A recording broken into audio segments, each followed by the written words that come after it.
Hello, everyone. I'm Dr. Bradley Wolfe, and I am doing a video overview of Chapter 9, Introductions and Conclusions from the Public Speaking Project textbook. This is going to help you as a public speaker learn how to better formulate your introductions and conclusions, along with understanding their purpose. So one of the things we want to think about when we're giving a speech is how we're gaining the audience's attention. That's the introduction. You're going to gain their attention. And then the conclusion is, what are you going to leave them with? The primacy effect and the recency effect, that's the first things and the last things that the audience hears, is going to have a very meaningful impact on the speech. You're going to want to be thoughtful about how you're introducing the speech and how you're ending it. There's a lot of good content in the middle, right? You're constructing your speech, you're being very thoughtful. That's where people put most of the effort into their speeches, but the introduction and conclusion are very important parts as well, because they frame your speech. You can't just end and say, oh, I'm done, right? That doesn't have a very meaningful impact. You're not going to have the same impact as you think it out. So often when we think about constructing an introduction, we want to wait until we have that content down, because what are you introducing? If you don't know what you're introducing yet, you really can't frame that introduction. So you're going to create that body of it, create the body of the essay and go back to create the introduction conclusion to fit. You can think about it, of course, you can draft ideas however you want, but we recommend doing the introduction conclusion last in order to have the greatest impact. So the functions of the introduction. First of all, you're gaining attention and interest. Did people come to hear you speak? Do they remember why did they choose your session over others? Or are they forced to be there in a class, right? Sometimes you're forced to listen to all these speeches. Gain their attention, gain their interest, allow them to understand why you're there and why they should be listening to you. So that's one of the big functions of the introduction, is to get them intrigued about what you're going to talk about and making sure that you have their full attention. We're also going to gain the goodwill of the audience to know why should they be listening to you? Are you a credible person to be talking? So it talks about external credibility. So you can gain that through association. So sometimes in an introduction, you're going to quote somebody, and that may boost your credibility a little bit regarding the topic. Throughout this speech, you're going to be trying to boost that external credibility, but in that introduction, you really want to sound credible. You can also get some internal credibility. Why are you the one talking about this? Why did you choose this topic? Boost your own internal credibility as a speaker. What did you know about this? Sometimes people just, boost their internal credibility by saying, hey, I was a person who did a lot of research on this topic. I listened to both points of view. I put myself into the situation. Somehow, how are you related to it? It even talks about the non-verbals. So just making eye contact with the audience before you speak.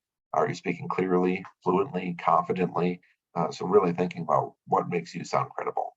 That's all about gaining the goodwill of your audience, to let them know, hey, I trust this person. I like this person. I want to listen to them. Even if I disagree with them, I can still say they're a credible person, with their topic. Then you're going to clearly state the purpose, right? We want to know what your thesis. If you're writing out an essay, people want to know what your thesis statement is. That's what English teachers tell you. Communication teachers, we want to know your thesis as well. You're clearly stating the purpose of your speech. What are you here talking about?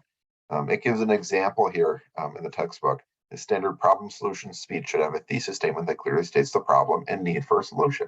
So here we go. Let's see how dependence on fossil fuels costs you money, and how use of ethanol as a supplement will save you money and save the world from energy dependence. So really focusing on that ethanol usage there. We know what you're talking about. I hate speeches where speaker goes through their introduction. I don't really know what their topic is, right? They've talked about a few different things, but what is your thesis? What is the main thing you want your audience to take away? With a persuasive speech, you're going to be thinking about, what do I want to persuade the audience? And say that specifically. If you're informing them, saying, hey, I'm going to inform you about this, right? You can use that language. You certainly can be more creative as you want, but you want to make sure the audience knows what you're talking about and what your thesis is. Then you're also going to give a preview and structure to the speech. So I often say, here's my overview of main points. I'm going to say on these 3 main points. Textbook talks about it as a roadmap, a direction for the speech that leads to a successful conclusion. You can have internal signposts throughout the speech as well to keep pointing them in the right direction, saying, hey, here's where we're going, here's where we're going next. But the preview or the overview of main points, you really should be telling the audience, here's all the places we're going to hit. very quick. You don't go into detail. You'll get into those details later, but you want the audience to know where you're going and how you're going to develop that speech. It gives an example here, which you certainly can read through as well. Next section talks about attention getting strategies. So with the introduction, the first thing you're going to do is gain the attention of the audience.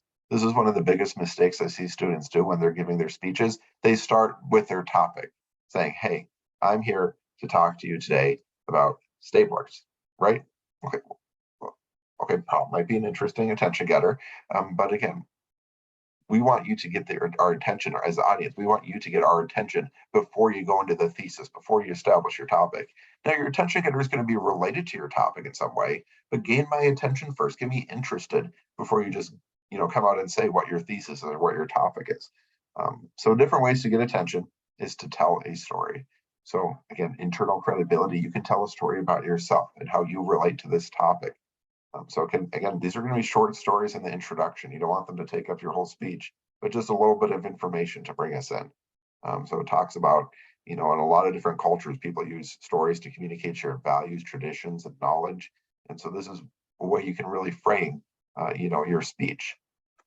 If you use a story in the introduction, it's also good to kind of have bookends and refer back to that story in the conclusion. So when you're done with your speech, you can say, hey, remember that story I told in the beginning? This is how it wraps up, and this is how I want, what I want you to take away from my speech. So again, that can really help frame your speech. It's a very effective strategy, but you don't want to be too long. So again, think about how much time you have for your speech, for how long a story it can be. And the stories, they can be about yourself, again, building your credibility. It can be a story from someone else, an example of your speech, and it's going to be a story that brings your topic to life. Another way to gain attention is to refer to their occasion, right? You're presenting the speech for a reason. Why are you there? So you can talk about, it gives an example here of Bono talking about the National Prayer Breakfast. So thank you, Mr. President, First Lady, King Abdullah of Jordan, Norm, and distinguished guests. Please join me in praying that I don't say something we'll all regret. Again, using a little bit of humor of referring to that occasion. Hey, it's a national prayer breakfast, so using that prayer in there, talking about prayers and bringing people together. So you can refer to the occasion. If you're giving a speech for your class, you can refer to that occasion, saying, hey, we're all here giving speeches. I don't have a good one off the cuff, sorry. I didn't pre-plan this. I should have written out my speech and my attention getter beforehand that I was going to use it as an example. Right, again, that's why you need to prepare for your speech. But refer to their occasion. You can talk about, hey, break that fourth wall and let the audience know. Say, hey, we're all in this together. Or hey, if you're giving a speech, just to some family and friends, you can say, hey, thanks for sitting down and giving me a few moments of your time to listen to me talk about staplers. Right? Again, refer to that occasion, gain their attention in some way. You can use some humor, certainly, but you don't have to use humor. Refer to the occasion in some way, though. Occasion can also be recent or historical events. So many times people choose their topic because it relates to current events, to things going on. So if there's something going on in the news, you can certainly refer to that. You can talk about how many news stories there are. I know sometimes students talk about, violence in our communities and advocating for change. And so you can use a lot of data, statistics, stories to talk about those recent or current events that are going on. You can also talk about historical events. So really tying it in with things that have happened throughout history to gain the audience's attention. Some good information there to bring them in. You can also refer to previous speeches. So when I'm listening to a bunch of student speeches in a row, normally it's not in the attention getter that you're referring to previous speeches because you don't know what other people are going to say and you've planned out your attention getter. But sometimes students are able to integrate talking to previous speeches or connecting things together. To me, that's very, being a very strong public speaker, you're able to do that. You're able to adapt your speech in that moment for different things you've already heard during that day. So really being able to bring those things together. It's more of an advanced skill. Certainly if you're a beginner public speaker, you want to use some other strategies so you can have it planned out in advance. But again, this is a good strategy to use though, to show, hey, I'm here paying attention. I'm an audience member. I'm a listener at this event. And now I want you all to listen to me as well. You can refer to personal interests, so again, building this credibility. So again, there's a lot of different examples you can use, saying this person talks about a little story from their own life and why they're connected to the topic. You can say, hey, when I heard I had to give a community speech, one of the things that really interests me, I am a very big fan of video games. My favorite video game is Animal Crossing. So I'm going to tell you about the Animal Crossing community, just an example.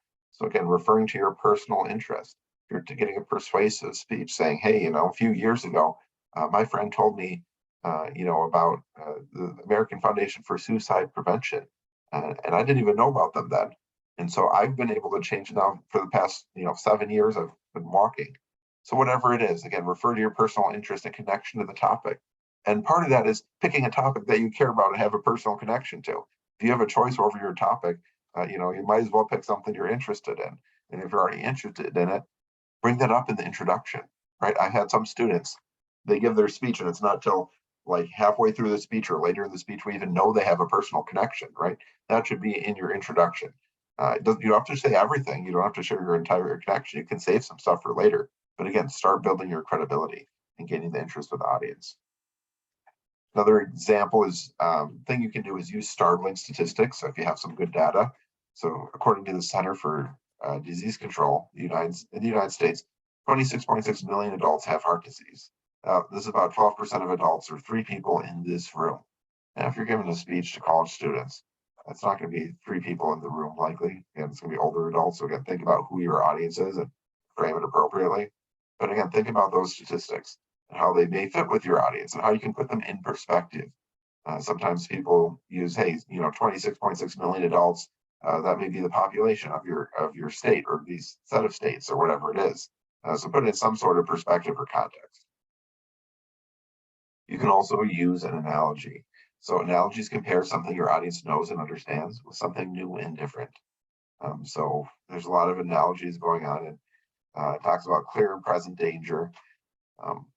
Here's an example that you can read through about the Supreme Court case as an example about falsely shouting fire in a theater and causing a panic. So again, thinking about what sort of analogies can you use to get your point across. I've talked before about using a quotation. Quotations are a great way to build your credibility, to use a source, and to just get people engaged in the topic. So again, easy way to start out the speech too. Like if you say, hey, there are so many strategies, I don't know which to choose. I recommend going with a quotation. Find a quotation related to your topic. It's simple. It's a direct way saying, hey, this is my attention getter. So it's a great way to do it. You can also ask a question. One of the dangers of asking a question is you need to be prepared for a variety of responses that you could get from your audience. Sometimes people have a question and they think they know what the audience is going to say. Sometimes they're right, but sometimes they're not. So you really have to be on your feet to work through the responses that they may give.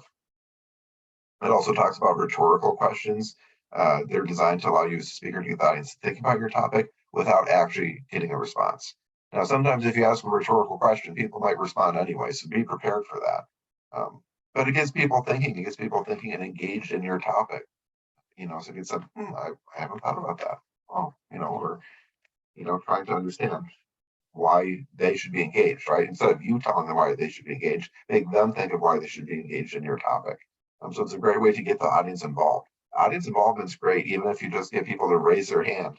I say that's another easy way, using a quote or ask a question saying, hey, how many of you are college students? Everyone's going to raise their hand. Very simple question. You're talking about something related to college. You get the audience involved, and it's just a show of hands. And you need to be prepared for people, variety of responses. Okay, not everyone may raise their hand, even if you think that applies to everyone. The next way is using humor. So a lot of these, you can use humor. You can use humor in stories. You can find a humorous quote. But humor gets the audience to relax. But they warn here in the textbook, humor done badly can destroy the speech and ruin a speaker's credibility. So you don't want to, and be careful if you're using humor and figuring out how to integrate it into the speech. If any of you like The Office, there's an episode called Dwight's Speech, and Michael Scott is going speaking in front of the audience, and he's using humor jokes he finds funny, but the audience wasn't receiving it at all. It just didn't. The jokes did not land. And so it made it very, very awkward, speech and presentation for him because the humor wasn't landing. So you're going to want to be careful here if you are going to use humor, and making sure you're talking about the topic in a positive light. You want the audience to think positively of you and the topic, so they're interested and engaged. So again, using humor as a strategy that can be done, but be careful with it. So those are a bunch of different strategies for attention getters. So again, you have a lot of different paths you can pursue. You have to figure out what's right for your topic, what's right for your audience, and what's right for you. What strategy is going to be authentic to you and how you want to present your speech. So you're going to want to think about that. Now, if you're preparing the introduction, I talked before about constructing the introduction last. And you want the content of your speech built out before you're giving your overview of main points, right? You don't know what your main points are going to be if you haven't constructed them yet. And you may have a topic, but how are you going to really have a clear thesis going to fit with the content you have if you don't have that content first? So the textbook recommends constructing the introduction last. I do as well. Normally, the way I would approach that is I would draft out some ideas, like saying, oh, here's maybe a attention getter I could do, or here's a thesis. Then I go back and do some heavy editing or finishing it up there in the introduction. So I don't leave it like completely for last, but it's the last thing that I polish in the speech. When you're preparing the introduction, you also want to make it relevant. So if you're going to use some statistic or data or facts, make them current. Make them current for your speech, and make them relevant for your audience. Like, who are you talking to? You're designing the speech with your audience in mind. So make sure you're thinking clearly about who your audience is and how you can connect it to them. You know, what's going to interest them in that introduction. It also says be succinct. So there's usually a time limit on speeches, how long you have to give a speech. And even if there's not a stated time limit, you don't want to drone on forever. So be very clear with your introduction and be, concise here. Right? If you have 2 to 3 minutes to give your speech, it should be maybe 15 seconds, 30 seconds for your introduction. You want to be quick because you want to get into the content of the speech. It says here many authors suggest that the introduction should be no more than 10 to 15% of the total speaking time. But if you're given a 20-minute speech, do you really want 2 to 3 minutes in your introduction? You could. But again, thinking very, very carefully about it, of what you're doing. And then here, the authors recommend writing it out word for word. So if you write it out word for word, you're going to have your attention getter. You're going to figure out how to smooth that into talking about your thesis and covering your overview of main points. You'll be able to build in how you're going to build your credibility in that speech in the beginning, as well if you write everything out. Now, I personally don't like writing out speeches word for word. I think that takes away some of the character that you can bring to the presentation. Plus, not everyone knows how to write in spoken word, right? Written word is different than spoken word. So if you're writing it out word for word, it may sound kind of awkward. So what I recommend, if you do want to write it out word for word, is write it out and then make sure you're practicing it and saying, hey, does that sound natural? Or even trying to talk it out and saying, hey, how would I say this if I were just talking in a conversation, right? You don't want to just write it out word for word like you're writing an essay, because this isn't an essay, it's a speech. And there's some differences there in how we talk versus how we write. We don't talk grammatically correct. Not everyone writes grammatically correct either, but we certainly don't talk grammatically correct. So now on to the conclusions. You have a strong introduction, you have all that body done. How are you going to end your speech, right? You want to bring it all together and neatly package your speech. So first of all, prepare the audience for the end of the speech, right? You want signposts throughout your presentation to let them know where you're at and where you're going. You don't want it to just be, oh, I guess I'm done with my speech. I've had students do that, and it's really awkward. It's like, oh, you're done already? I was expecting more. So you're going to want to use some sort of cues. So it talks about, now that we have seen that we can solve this problem effectively, we can review the entire situation. You can physically move where you are. You can use paralinguistic cues to slow the rate of speech or use more pauses to help your audience understand the end is coming. Next, you're going to present any final appeals. If you're asking your audience to do something, this is a place where you're going to do it. You may have said it previously in your speech, but you want to double down on it. I always recommend my students to have something for the audience to take away. Why did they just listen to you speak? What do you want them to take away from that speech? Do you want them to act on something? Do you want them to think different? Do you want them to be more informed on the topic? What do you want them to do? So really just taking that time to present those final appeals and understand, kind of package it nicely what they want to take away here at the end. Even if you said it earlier, it's good to say it again. You also want to summarize your speech. So again, what main points did you cover? Like in your introduction, you're going to give a preview of the speech, an overview of those main points. You want to connect it back saying, hey, I talked to you about the problem, I talked to you about the solution, and now here's the action you can take, right? You want to summarize and close the speech. So it gives lots of examples here if you want to read through the text.